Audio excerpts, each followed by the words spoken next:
Bismillahirrahmanirrahim. Assalamualaikum warahmatullahi wabarakatuh. Alhamdulillahi rabbil alamin. Alhamdulillahilladzi ja'alana minal muttaqin. Assalatu wassalamu ala nabiyil mursalin sayyidina wa maulana Muhammadin wa ala alihi washabbihi ajma'in. Rabbi shrah li sadri wa yassir li amri wahlul 'uqdatam min lisani yafqahu qawli, amma ba'd. Para pendengar yang kami hormati, pada kesempatan kali ini marilah kita bersama-sama untuk memanjatkan puji syukur kehadirat Allah Subhanahu wa taala, di mana di dalam bulan puasa ini kita masih diberikan rahmat, inayah, barakah dari Allah, kesehatan, keimanan, meskipun dalam situasi wabah yang masih belum berhenti, situasi kita masih diberikan cobaan oleh Allah Subhanahu wa taala. Kita masih tetap iman dan Islam dan mampu menjalankan kewajiban-kewajibannya.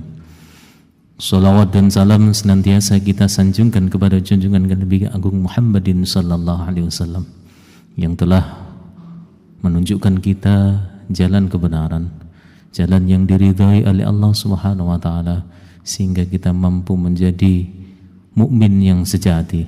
Kita mampu menjalani semua kewajiban dan juga menjauhi segala larangannya, dan itulah konsep dalam iman dan takwa kita kepada Allah, yaitu buah daripada puasa kita bisa menjalankan perintah dan menjauhi larangan, yaitu muttaqin, sesuai dengan firman Allah di dalam Al-Qur'an. A'udzubillahi minasyaitonir rajim. Bismillahirrahmanirrahim. Ya ayyuhalladzina amanu kutiba 'alaikumus syiyamu kama kutiba 'alal ladzina min qablikum la'allakum tattaqun.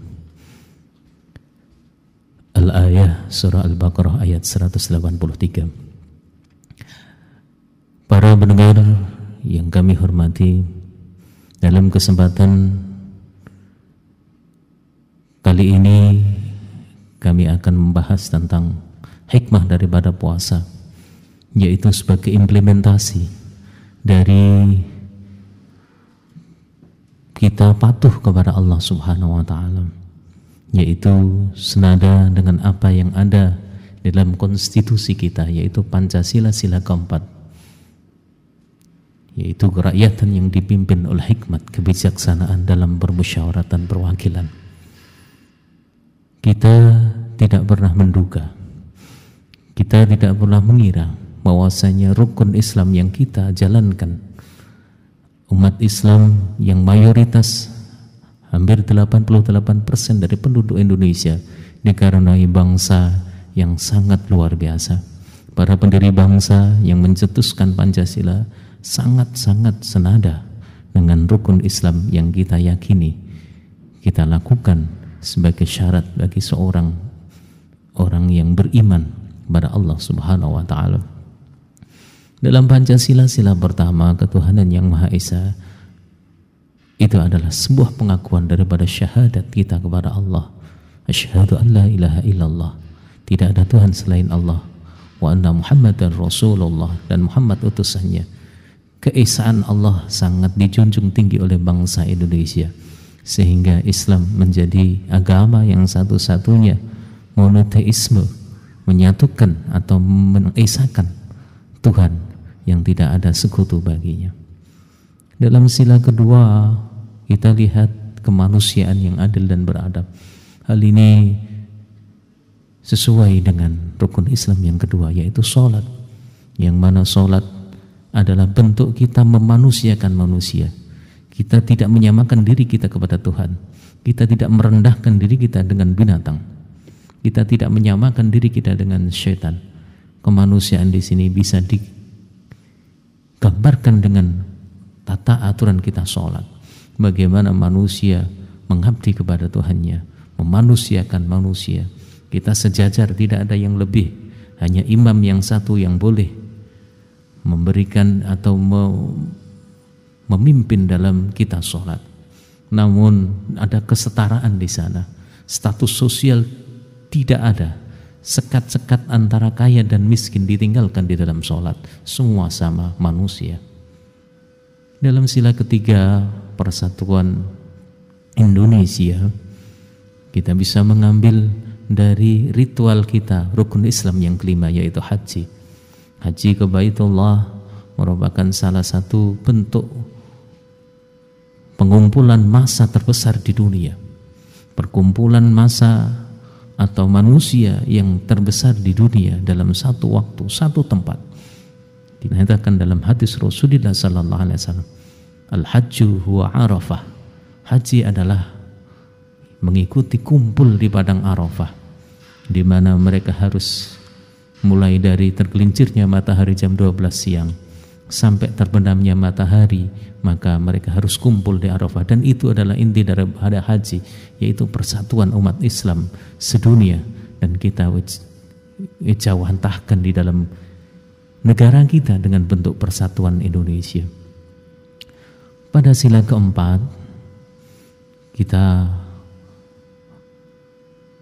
melihat bahwasanya kerakyatan, bentuk kita mengabdi kepada Allah tanpa ada sekat, tanpa ada rasa kita ingin membangkang sedikit pun, bisa diimplementasikan di dalam puasa kita.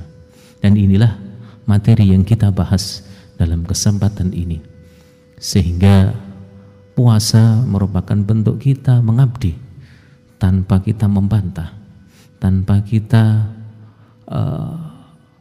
melihat seseorang yang harus memaksa kita. Puasa adalah hubungan kita kepada Allah. Puasa adalah bentuk pengabdian kita kepada Allah tanpa ada orang yang mengetahui. Semestinya di dalam kita berbangsa dan bernegara, kita harus mengimplementasikan Pancasila, mengimplementasikan puasa di dalam kehidupan kita, sebagaimana kita menghayati, mengamalkan Pancasila, yaitu tanpa ada rasa pamrih, tanpa ada rasa kita ingin membangkang kepada bangsa dan negara ini, yang akhirnya menyebabkan kita menjadi orang-orang yang dikategorikan adalah tagut, dikategorikan adalah orang yang membangkang atau orang yang makar kepada sebuah negara. Dan puasa memberikan pelajaran penting di dalam itu. Dan di dalam rukun Islam yang kelima, kita ibaratkan dengan zakat, yaitu keadilan sosial bagi seluruh rakyat Indonesia. Adil dalam arti perekonomian, dalam arti kita apabila menjadi orang kaya harus tahu kewajiban kita sebagai orang kaya, yaitu menzakatkan sebagian harta kita, dan itu wajib. Dan yang sunnah adalah sedekah, wakaf, hibah, dan lain-lain yang mungkin bisa dikategorikan kita membantu, saling membantu secara sosial kepada orang lain. Para pendengar yang dirahmati Allah Subhanahu wa taala, kembali kepada puasa sebagai implementasi Pancasila sila keempat. Kalau kita lihat di dalam sila keempat, kerakyatan yang dipimpin oleh hikmat. Apa hikmat yang dimaksud di dalam kita mematuhi?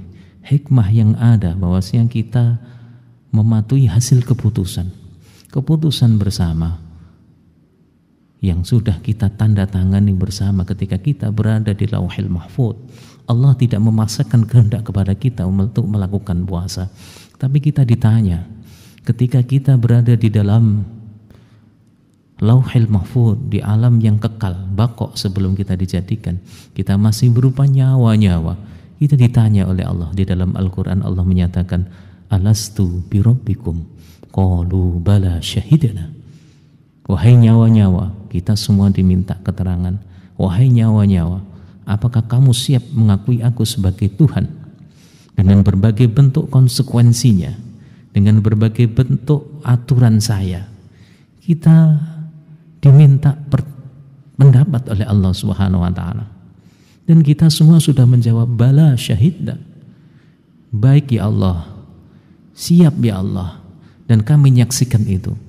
Maka dengan perkataan kita mengatakan bahwasanya kita setuju dengan peraturan Allah, Allah menghidupkan kita. Namun apabila nyawa-nyawa tersebut ada yang bilang, kami tidak setuju ya Allah, kami belum siap ya Allah, maka Allah juga tidak akan menjadikan dia hidup di dunia ini. Mungkin ketika bayi ialah lahir langsung meninggal, mungkin ketika di dalam kandungan dia mati di dalam kandungan karena memang tidak mampu. Betapa berat apa yang sudah kita ucapkan, persetujuan kita kepada Allah.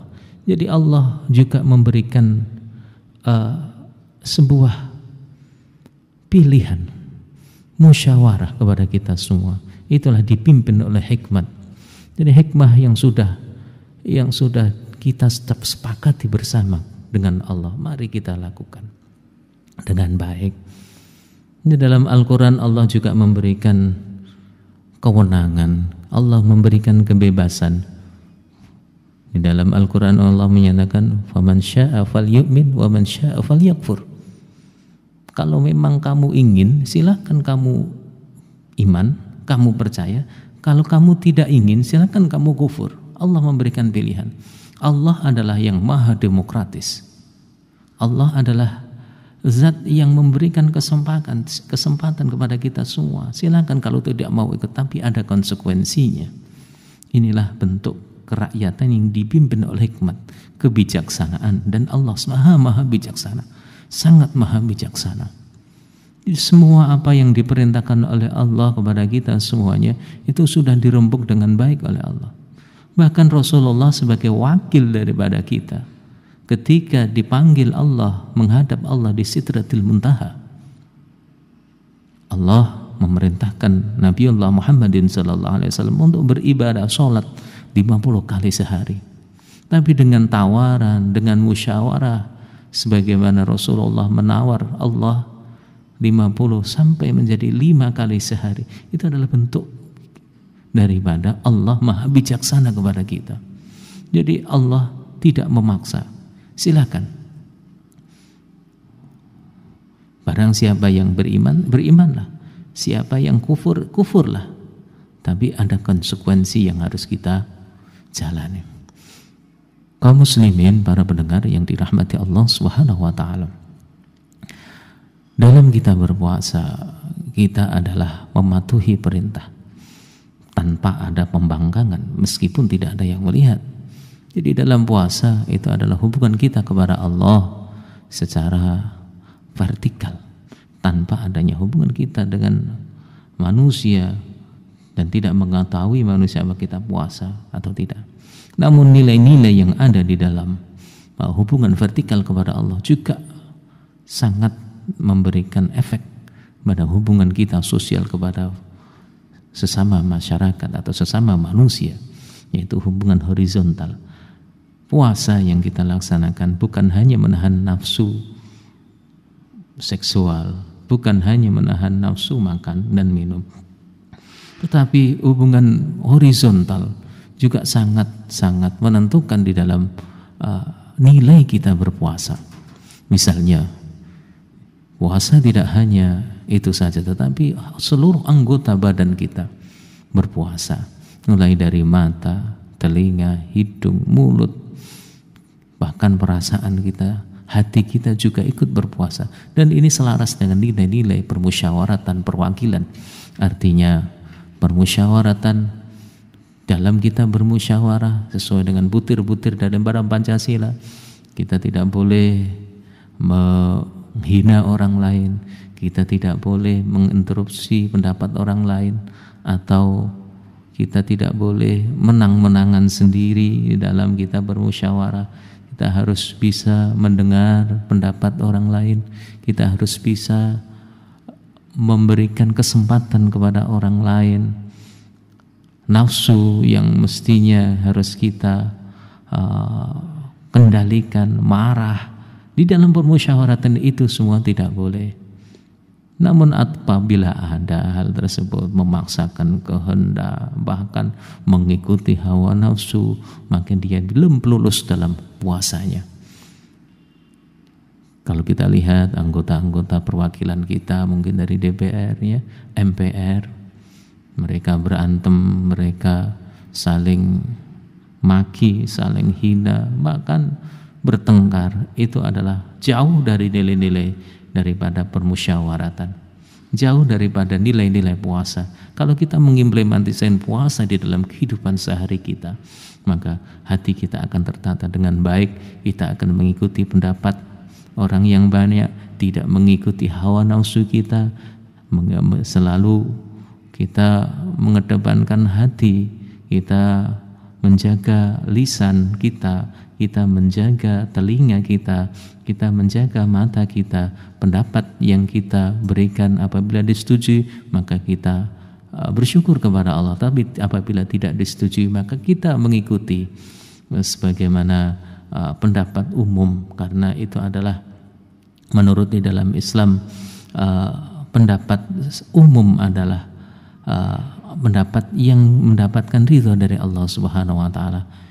Allah menyatakan di dalam hadis Rasulullah sallallahu alaihi wasallam, innallaha, sesungguhnya Allah bersama dengan jamaah. Innallaha, sesungguhnya Allah bersama kepada orang-orang yang selalu bersatu padu di dalam jamaah tersebut. Sesuai dengan firman Allah, wa'tasimu bihablillahi jami'an wa la tafarraqu. Dan kamu berpegang teguhlah dengan tali Allah. Tali Allah di sini bisa kita katakan orang-orang yang mengikuti, orang yang lebih banyak ya, orang yang atau ulama-ulama besar yang bersepakat di dalam itu, ma'al jamaah, dengan jamaah. Inilah yang disebut perwakilan, permusyawaratan perwakilan. Kita ikut ulama ya, sehingga kita tidak akan tersesat di dalam kehidupan kita. Kita tidak mengikuti nafsu kita. Sayang, 1000 sayang bagi para pemuda-pemuda kita yang mungkin sedang mengkaji, mungkin sedang mencari, tetapi mencarinya keliru. Dia mencari dari internet, buku-buku yang belum jelas siapa yang mengarang, dari ulama mana, sehingga hasilnya mereka mengikuti hawa nafsu mereka, menganggap ulama yang sudah lalu, yang mempunyai ilmu keilmuan yang banyak, mereka sudah sepakat dalam suatu, mereka salah semua. Disalahkan, ini disalahkan, ini dibid'ahkan. Sangat-sangat keras hati mereka. Bahkan mereka menganggap diri mereka adalah yang paling benar, sehingga mengkafirkan para ulama. Subhanallah, Rasulullah berpesan, alaikum bisawadil a'zam. Tetapkan kalian dengan kelompok yang besar, tetapkan kalian dengan ulama-ulama yang banyak. Jangan mengikuti hawa nafsu dengan mengkaji Quran sendiri, mengartikan sendiri, sehingga membuat madhab sendiri. Sholat juga seperti itu. Kita mengambil madhab kita sendiri. Oh, Nabi sholatnya seperti ini, saya harus seperti ini.